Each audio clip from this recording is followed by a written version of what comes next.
Hello प्यारे बच्चे। सो कैसे आप सब? तो उम्मीद करता हूं कि आप सब जो बिल्कुल बढ़िया ही होंगे। तो जैसा कि आप सभी को पता है कि आपका जो एग्जाम है एकदम काफ़ी ज़्यादा जो है धीरे धीरे नज़दीक आ रहा है, ठीक है। और मैं आप सबके लिए हमेशा जो यहाँ पे जो प्रयास कर रहा हूँ, आप सबके लिए काफ़ी ज़्यादा जो यहाँ पे मेहनत कर रहा हूँ। और आप सभी स्टूडेंट्स के लिए यहाँ पे जो है हर एक सब्जेक्ट से जो है VVI सब्जेक्टिव क्वेश्चन और साथ ही साथ ऑब्जेक्टिव क्वेश्चन जो है लगातार जो है मैं यहाँ पे दे रहा हूँ, ठीक है। तो जिन स्टूडेंट्स को नहीं पता है, हमारे वीडियोज़ के प्लेलिस्ट में जाकर के आप देख सकते हैं कि मैंने आप सबके लिए यहाँ पे जो कितना सारा जो क्वेश्चन जो कि सीधा सीधे आपको जो बोर्ड एग्जाम में पूछे जाएंगे। तो हर एक सब्जेक्ट से, हर एक चैप्टर से मैं आपको जो है वो वाला क्वेश्चन दे रहा हूं जो कि आपको सीधा सीधी बोर्ड एग्जाम में पूछेगा, ठीक है। सो आप जो जरूर से जाकर के हमारे वीडियो सेक्शन में जो विजिट कीजिए अगर आप इस चैनल पर नए स्टूडेंट हैं तो, ठीक है। और दूसरी बात कि अगर आप नए हैं तो इस चैनल को सब्सक्राइब भी कर लीजिए ताकि आपको जो है आगे जितने सारे वीडियोज मिलेंगे तो सबका जो नोटिफिकेशन आपको मिल जाए, ठीक है। तो चलिए आज की वीडियो में फिर से हम लोग बात करने वाले हैं साइंस के कुछ ऐसे सब्जेक्टिव प्रश्न जो कि सीधा सीधे आपके जो परीक्षा में आएगा, ठीक है, एकदम 100% आएगा। सो आप इस वीडियो को स्किप मत करना क्योंकि आज जो है मैं आप सबके लिए क्वेश्चन लाया हूं, एकदम काफी दमदार क्वेश्चन है और ये सब कई बार पूछा गया क्वेश्चन है, ठीक है। तो आज जो है क्वेश्चन मैं लाया हूं आप सबके लिए मिक्स क्वेश्चन है, 5 नंबर का भी है और 2 नंबर का भी है, ठीक है। सो एकदम हमेशा जो है एग्जाम में जाकर के धमाल मचाना है। तो चलिए वीडियोस को करते हैं शुरुआत, लेकिन इससे पहले आपसे एक छोटा सा रिक्वेस्ट है कि अगर आप इस चैनल पर नए हैं चैनल को जरूर से सब्सक्राइब कर लीजिएगा और अगर आपको वीडियो अच्छा लगता है तो वीडियोस को तो खैर लाइक करना ही करना, ठीक है। तो आइए आज का जो हमारा पहला सवाल है, आप देख सकते हैं काफी एकदम बहुत बढ़िया क्वेश्चन है। तो आज का हमारा पहला सवाल यह है कि मृत तापित प्लास्टर किसे कहते हैं। हालांकि पिछले के वीडियो लेक्चर में मैंने आपको बताया था कि पेरिस का प्लास्टर किसे कहते हैं, ठीक है। तो चलिए पीछे के वीडियो में मैंने आपको यह भी कहा था कि नेक्स्ट क्लास में हम लोग जरूर से पढ़ेंगे कि मृत तापित प्लास्टर किसे कहते हैं, ठीक है। चलिए मृत तापित प्लास्टर क्या है, तो आइए हम लोग अच्छे से इसको समझने का प्रयास करते हैं। अगर आपको क्वेश्चन आ जाए कि मृत तापित प्लास्टर क्या है तो आपको यही सब जो है लिख देना है जो यहाँ पे लिखा हुआ है। ये लगभग 2 मार्क्स का जो है आपका क्वेश्चन आ सकता है बोर्ड एग्जाम में, ठीक है। और ये जो क्वेश्चन है एकदम से VVI क्वेश्चन है, दिस इज VVI यानी वेरी वेरी इंपॉर्टेंट, ठीक है। आइए तो देखते हैं मृत तापित प्लास्टर क्या है। तो कह रहा है कि जब जिप्सम का अनुसूत्र क्या होता है CaSO4 2H2O, ठीक है। चलिए बहुत बढ़िया। तो जिप्सम को जब 120 डिग्री सेंटीग्रेड से अधिक ताप पर गर्म किया जाता है तो उसका जो है संपूर्ण रवा जल बाहर निकल जाता है। अभी आप पूछेंगे कि सर रवा जल क्या होता है, तो कोई बात नहीं है, मैं आगे जो है आपको समझा दूंगा कि रवा जल क्या होता है, ठीक है। किसी भी यौगिक में जो जल वर्तमान होता है उसी को हम लोग रवा जल कहते हैं। अभी मैं आपको जो जस्ट बताऊंगा। तो देखो जिप्सम को जब हम 120 डिग्री से अधिक टेम्परेचर पर जो गर्म करते हैं तो क्या होता है कि उसका जो संपूर्ण रवा जल होता है उस यौगिक के अंदर यानी जिप्सम के अंदर जितना सारा जल वर्तमान होता है तो सारा रवा जल क्या होता है बाहर निकल जाता है, ठीक है। और होता क्या है कि अब आप सोच लो कि अगर मान के चलो कोई कंपाउंड है और उसके अंदर से जो है सब के सब पानी जो है बाहर निकल गया यानी रवा जल बाहर निकल गया है तो वो किसी भी पदार्थ के साथ जमेगा नहीं, ठीक है। तो जिससे होता क्या है कि वह पानी से मिलकर जमने का जो गुण छोड़ देता है, कौन? तो हमारा जिप्सम, ठीक है। तो जिप्सम जो है पानी के साथ मिलकर जमने का गुण जो छोड़ देता है तो उसी जिप्सम को हम लोग बोल देते हैं मृत तापित प्लास्टर, ठीक है जी। काफी सरल यहाँ पे जो मैंने डेफिनेशन लिखा है तो यहाँ पे आप देख सकते हो रिएक्शन के थ्रू भी देख सकते हो कि CaSO4 2H2O ये हमारा जिप्सम है, ये हमारा क्या है? जिप्सम है, ठीक है जी। और इस जिप्सम को जब हम 120 डिग्री सेंटीग्रेड से अधिक ताप पर गर्म करते हैं, ठीक है। इससे कम अगर गर्म करेंगे तो कोई दिक्कत नहीं होगा। 100 से 120 पर गर्म करेंगे तो कोई दिक्कत नहीं होगा, ठीक है। लेकिन अगर 120 से ज़्यादा जो टेम्परेचर दे देंगे तो क्या होगा कि ये जो बेसिकली CaSO4 ये जो हमारा यहाँ पे आप देख रहे हो इसमें जो जल मौजूद था 2H2O ये क्या हमारा जल है। इस जिप्सम के अंदर से जो ये हमारा जल है तो ये जल जो यहाँ पे बाहर निकल जाता है, ठीक है। आप देख सकते हो यहाँ पे कि जल जो है ये अलग निकल गया, ठीक है, यानी कि इसका जो रवा जल है वो बिल्कुल बाहर हो गया। तो जैसे ही रवा जल बाहर हो जाता है तो ये फिर जो है जमना छोड़ देता है और उसके बाद जो है क्या होता है तो इसी को हम लोग बोल देते हैं मृत तापित प्लास्टर, ठीक है। तो ये रहा आपका मृत तापित प्लास्टर कि जब जिप्सम को 120 डिग्री से अधिक ताप पर गर्म करते हैं तो उसका संपूर्ण रवा जल बाहर निकल जाता है जिससे वह जो जमने का जो गुण छोड़ देता है उसी को हम लोग बोलते हैं मृत तापित प्लास्टर, ठीक है। This is very very important, ठीक है। चलिए बहुत बढ़िया। सो उम्मीद है कि ये वाला जो क्वेश्चन है आपको अच्छे तरीके से समझ में आ गया है। नाउ अब हम लोग बात करते हैं कि पीएच स्केल किसे कहते हैं, ठीक है। पीएच स्केल क्या है, देखिए ध्यान से। किसी विलयन की अम्लीयता यानी कि खट्टापन जिसको हम लोग बोलते हैं, क्षारीयता यानी कि कड़वापन, ठीक है। तो किसी विलयन की अम्लीयता तथा क्षारीयता मापने वाले स्केल को हम लोग पीएच स्केल बोलते हैं, ठीक है। चलिए तो यहाँ पे आप एक बात हमेशा याद रखिएगा, वैसे ये जो कहानी एकदम काफी सिंपल है। पीएच स्केल क्या है तो विलयन की अम्लीयता तथा क्षारीयता मापने वाले स्केल को पीएच स्केल कहते हैं, ठीक है। चलो ठीक है जी।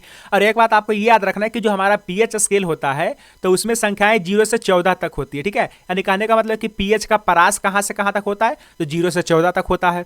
और दूसरी बात कि जो विलयन उदासीन होता है तो उदासीन विलयन का पीएच मान 7 होता है और जो विलयन अम्लीय होता है, यहाँ पे आप देख सकते हैं कि जो विलयन अम्लीय होता है तो अम्लीय विलयन का पीएच मान 7 से कम होता है और जो विलयन क्षारीय होता है तो क्षारीय विलयन का पीएच मान 7 से ज्यादा होता है, ठीक है। यहाँ पे मैं थोड़ा सा आपको बता देता हूँ, जैसे मान के चलिए यहाँ पे 0 है, यहाँ पे 7 है और यहाँ पे 14 है, ठीक है। तो पीएच का परास 0 से 14 तक ही रहता है। और 7 पे अगर समझिए 7 आ गया किसी विलयन का पीएच मान, तो समझिए वह उदासीन विलयन है। 7 से अगर कम है तो समझ जाइए कि वो अम्लीय है। और इधर जैसे जैसे आता जाएगा तो और उसका जो अम्लीयतापन बढ़ता जाएगा, यानी कि और उसमें जो खट्टापन बढ़ता जाएगा, ठीक है। और जैसे इधर जो जाता जाएगा तो समझ जाइए कि वो जो कड़वापन उसका बढ़ता जाएगा, ठीक है। चलिए, तो यहां तक आपको समझ में आ गया। अगर मैं आपको एक एग्जांपल दे दूं कि किसी भी विलयन का पीएच मान एक 2 है और एक 3 है, तो बेसिकली ये 7 से कम है ना, तो दोनों अम्लीय है, ठीक है। लेकिन दोनों में सबसे ज्यादा अम्लीय कौन है? तो सबसे ज्यादा अम्लीय है 2 वाला, ठीक है, क्योंकि ये ज्यादा इधर के आया हुआ है, ठीक है। बात आई समझ में? चलो, तो अब हम लोग आगे बढ़ते हैं प्रश्न नंबर 3 की तरफ, ठीक है। तो प्रश्न नंबर 3 में क्या करा है कि पीएच या पीएच मान क्या है। अभी मैंने आपको पूछा था कि पीएच स्केल क्या है, ठीक है। लेकिन अब हम लोग को देखना है कि पीएच या पीएच मान क्या है। तो देखिए, किसी विलयन में वर्तमान हाइड्रोजन आयन के व्युत्क्रमों का लघुगणक उस विलयन का पीएच मान कहलाता है। ये जो एकदम वीवीआई क्वेश्चन है और कई बार पूछा गया है। तो अगर अभी आपके एग्जाम में आ जाए कि पीएच या पीएच मान क्या है, तो आपको क्या लिखना है कि किसी विलयन में वर्तमान हाइड्रोजन आयनों के व्युत्क्रमों मतलब होता है 1/में लगा देना, ठीक है, यानी कि उल्टा कर देना होता है उसको, ठीक है। 1/में लगा कर उसको लिख दीजिए। तो व्युत्क्रमों का लघुगणक उस विलयन का पीएच मान कहलाता है। यहाँ पे आप देख सकते हैं कि पीएच जो बराबर है, यानी पीएच मान बराबर है क्या है, तो हाइड्रोजन आयन, यानी कहने का मतलब है कि H+ आयन, ठीक है। तो हाइड्रोजन आयन का व्युत्क्रम बोला है, तो यानी कि 1/H+, ठीक है जी। लेकिन इसका भी लघुगणक बोला, यानी कि log 1/H+ धन आयन, ठीक है। तो ये हमारा होता है पीएच मान बराबर, यहाँ पे आप देख सकते हो, ठीक है, कि पीएच बराबर log 1/H+ धन आयन, ठीक है। क्योंकि उसने बोला कि हाइड्रोजन आयन के व्युत्क्रमों कहने का मतलब है कि 1/, में लिख दीजिए, और इसका लघुगणक कहने का मतलब है log, ठीक है। अब ये log क्या होता है तो आप 11वीं क्लास में पढ़ोगे, इसके बारे में ज्यादा जानकारी आपको 11वीं क्लास के मैथ्स में दिया जाएगा, ठीक है। सो फिलहाल के लिए बस इतना याद रखें कि लघुगणक को हम लोग लिखते हैं LOG से, ठीक है, यानी log, ठीक है। चलिए, तो इसको आप एक चीज ध्यान रखिएगा कि log का एक फॉर्मूला है कि log 1/x बराबर, अगर मान के चलो ये अंदर में बट्टा में है तो बट्टा में हम नहीं लिखना चाहते हैं, तो इसके क्या करते हैं कि आगे माइनस लगा देते हैं, यानी कि माइनस LOG और उसके बाद x ऐसे लिख देते हैं, ठीक है। तो यहाँ पे जो बेसिकली बट्टा है तो हम चाहते हैं कि बट्टा को नहीं लिखेंगे, तो माइनस हमने बाहर कर दिया, ठीक है, यानी कि minus log of H+ ion, यानी कि हाइड्रोजन धन आयन, ठीक है। तो यही हमारा फॉर्मूला होता है कि पीएच का जो मान है वो इसके बराबर होता है, ठीक है। और कभी कभार ऑब्जेक्टिव में आ जाता है कि पीएच जो निम्नलिखित में से किसके बराबर है, आपको 4 ऑप्शन देगा, उनमें से इस तरीके का जो भी ऑप्शन रहेगा उसको देख करके आपको सही सही टिक लगाना है, ठीक है।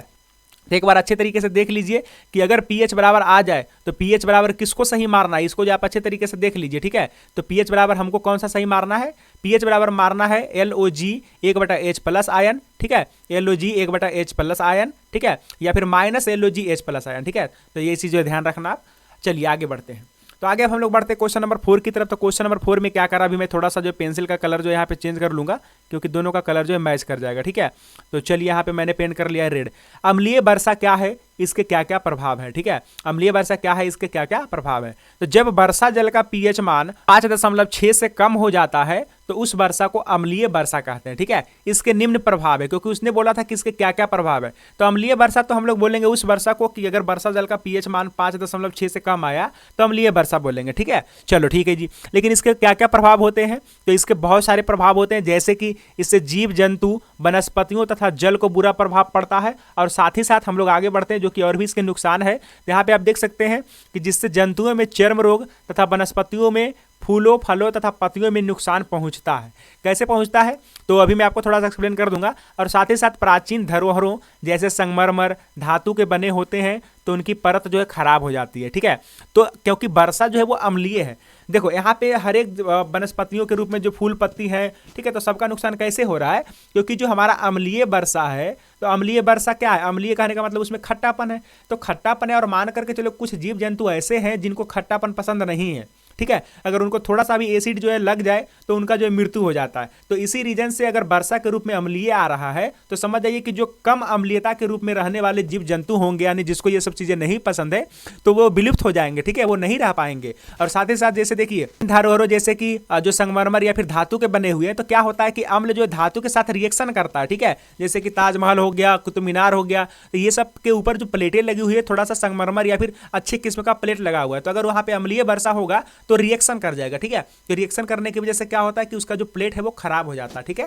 तो काफी ज्यादा नुकसान होता है अम्लीय वर्षा से। इसलिए अगर अम्लीय वर्षा ना हो तो ही बेहतर है। तो कभी कभार होता है जैसे कि वर्षा जल का पीएच मान अगर 5.6 से कम रहा तो वो अम्लीय वर्षा की गिनती में आ जाता है, ठीक है, और उससे थोड़ा बहुत नुकसान हो जाता है, ठीक है। चलिए बहुत बढ़िया, आगे बढ़ते हैं। दंत क्षय क्या है, ये क्वेश्चन आपके एग्जाम में आ सकता है। दंत क्षय किसे बोलते हैं, ठीक है, नाम से ये स्पष्ट है, दंत क्षय। तो जब मुंह का पीएच मान 5.5 से कम हो जाता है, हमारा मुंह का भी पीएच मान होता है लार के अंदर, ठीक है, तो मुंह का पीएच मान 5.5 से जो कम हो जाता है, तो अम्ल क्या करता है कि दांत के ऊपर वर्तमान एनामेल, यानी कि दांत का जो सबसे ऊपरी परत है वो है एनामेल, ठीक है, तो दांत के ऊपर वर्तमान एनामेल जो कि कैल्शियम फॉस्फेट का बना होता है, उसका संक्षारण करता है। कौन, तो ये हमारा अम्ल, ठीक है, जिससे दांत में सिलसिलाहट, झंझनाहट, दर्द एवं दांत का नाश होने लगता है, जिसे हम लोग दंत क्षय कहते हैं, ठीक है, यानी कि दंत का विनाश होना ही दंत क्षय है, समझ जाइए। तो होता कैसे कि अगर मुंह का जो पीएच मान है वो काफी ज्यादा कम होने लगता है, 5.6 से कम, 5.5 से कम, तो क्या करता है कि दांत के ऊपर जो हमारा पहला परत है एनामेल, उसका संक्षारण करने लगता है, ठीक है, और दांत में सिलसिलाहट, दर्द, ये सब जो महसूस होने लगता है, जिसे हम लोग दंत क्षय कहते हैं, ठीक है। इससे बचने के लिए हम लोग क्या करते हैं कि क्षारीय टूथपेस्ट का जो इस्तेमाल करते हैं। क्षारीय टूथपेस्ट का क्यों, क्योंकि अगर हमारे मुंह के अंदर अम्ल है, क्या है अम्ल, तो हम क्षार लेंगे, क्षार के रूप में टूथपेस्ट लेते हैं, ठीक है, तो क्या होता है कि अम्ल क्षार अभिक्रिया करके लवण बनाता है और लवण के साथ साथ जल बना देता है, ठीक है, यानी कि अगर हमारे मुंह के अंदर अम्ल है तो अम्ल हो जाता है खत्म, ठीक है, और हमारे अंदर जो रोग है वो होने से बच जाता है, ठीक है, तो काफी ज्यादा इंपॉर्टेंट है। इसलिए हम लोग जो सुबह सुबह जब भी रात को सो करके उठते हैं तो हमारे मुंह के अंदर जो लार है वो अम्ल के रूप में जमा हो जाता है, ठीक है, तो उस अम्ल को दूर करने के लिए हम लोग टूथपेस्ट या फिर किसी अन्य क्षारीय पदार्थों का जो थोड़ा सा सेवन करते हैं, दांत पे रगड़ते हैं, ताकि हमारा जो है दांत यानी कि दंत क्षय ना हो, ठीक है। चलिए बहुत बढ़िया, तो काफी ज्यादा इंपॉर्टेंट रहा ये दंत क्षय। आगे बढ़ते हैं, अब हम लोग नेक्स्ट क्वेश्चन की तरफ। तो यहाँ पे देख सकते हैं नेक्स्ट क्वेश्चन क्या है कि अम्लता क्या है, ठीक है, अम्लता का एक और नाम है एसिडिटी। देखो अम्लता क्या है कि कभी कभार क्या होता है कि जब हम लोग भोजन करते हैं तो भोजन करने में जो लिया गया नमक होता है वो पेट में जाकर के HCl अम्ल उत्पन्न करता है। जो हम लोग नमक खाते हैं तो पेट में जाकर के कौन सा अम्ल उत्पन्न करता है, HCl यानी कि हाइड्रोक्लोरिक अम्ल उत्पन्न करता है, ठीक है, जो करता क्या है कि जो भोजन को जो है पचाता है और सड़ने गलने से भी बचाता है, ठीक है। लेकिन अगर मान कर चलिए कि किसी कारणवश कोई ज्यादा नमक खा लिया, इसकी मात्रा अधिक हो गया, तो क्या होता है कि पेट में जो है दर्द उत्पन्न होने लगता है, ठीक है, दर्द के साथ साथ जलन भी होने लगता है, और इसी घटना को हम लोग बोल देते हैं अम्लता, ठीक है।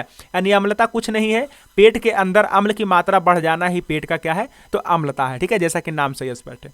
उसके बाद एंटासिड। एंटासिड क्या है, तो एंटासिड अम्ल को जो है दूर करने वाला एक रसायन है, ठीक है, तो एंटा एसिड, नाम से यह स्पष्ट है कि एसिड का उल्टा यानी एंटी, ठीक है। देखिए वे रसायन जिसका प्रयोग पेट की अम्लता दूर करने में किया जाता है, ठीक है, यानी कि अगर मान के चलिए कि किसी के पेट में नमक खाने से या भी कोई अन्य चीजें खाने से उसके पेट के अम्लता जो है बढ़ गया, यानी कि उसके पेट में अम्ल की जो मात्रा है वो बढ़ गया है, तो अब अम्ल को दूर करना है, तो अम्ल को दूर करने के लिए क्या चाहिए, क्षार चाहिए, क्योंकि अम्ल क्षार मिलकर के लवण और जल बनता है, ठीक है। तो हम लोग क्या करते हैं कि एक ऐसा रसायन लाते हैं जिसका प्रयोग पेट की अम्लता दूर करने में किया जाए, तो उसको हम लोग बोल देंगे एंटासिड, ठीक है, क्योंकि एसिड को क्या कर रहा है, वो मार रहा है, ठीक है। तो सिंपल सा इसका जो आंसर हो जाएगा कि वे रसायन जिसका प्रयोग पेट की अम्लता दूर करने में किया जाता है उन्हें एंटासिड कहते हैं, ठीक है। और ये जो होते हैं निर्बल क्षारक के रूप में होते हैं, जैसा कि मैंने आपको क्या बताया कि अगर हमने अम्ल का सेवन किया तो अम्ल के जगह पे अब क्या चाहिए, क्षार चाहिए, तभी तो दोनों मिलकर के लवण और जल का निर्माण करेगा, ठीक है। तो बेसिकली क्षार के रूप में जो भी चीजें होती है उसको हम लोग बोलते हैं एंटासिड, ठीक है, क्योंकि एंटा एसिड यानी कि एसिड को मारने वाला क्षार ही तो होगा, ठीक है। चलिए, तो जैसे आप देख सकते हैं कि बाजार में यानी मार्केट में आपको जो मिल जाएगा मिल्क ऑफ मैग्नीशिया, ये क्या है, एंटासिड है, यानी एक प्रकार का दवाई कह सकते हो, यानी दवाई के नाम पे समझ जाइए कि ये क्षार है, ठीक है। चलिए, खाने वाला सोडा। तो खाने वाला सोडा मैंने आपको पढ़ा रखा है, ठीक है, कि खाने वाला सोडा जो है इसकी प्रकृति क्षारीय होती है और इसका उपयोग जो हम लोग पेट की अम्लता दूर करने में करते हैं। मैंने आपको ऑलरेडी जो ये चीजें बता रखा है, ठीक है।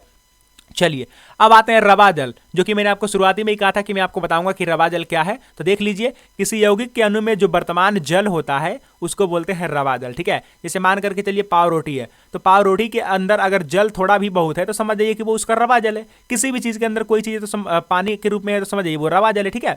चलिए, किसी यौगिक के अणु में वर्तमान जल को क्या बोलते हैं, रवा जल, यानी किसी यौगिक के अंदर, किसी कंपाउंड के अंदर जो जल है वो रवा जल है।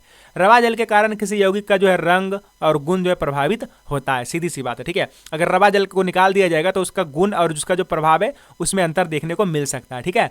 चलिए, सो आज के लिए बस इतना ही क्वेश्चन रखते हैं। तो इस वीडियोज के अंदर मैंने जो टोटल आपको 8 सब्जेक्टिव क्वेश्चन कराया, कितना कराया, 8 सब्जेक्टिव क्वेश्चन। तो ये सब के सब क्वेश्चन आपके एग्जाम के पॉइंट ऑफ व्यू से काफी ज्यादा इंपॉर्टेंट है, तो इसलिए सारे क्वेश्चन को आप अच्छे तरीके से देख लीजिएगा, ठीक है। सो चलिए, आज के लिए बस इतना ही रखते हैं। अगर आपको वीडियो अच्छा लगा तो वीडियो को कर दीजिए लाइक, और अगर आप इस चैनल पर नए हैं तो चैनल को कर दीजिए सब्सक्राइब, ठीक है। सो फिलहाल के लिए बस इतना ही रखते हैं। मैं मिलता हूं आपको नेक्स्ट वाले क्लास में, तब तक के लिए see have a good day, bye bye.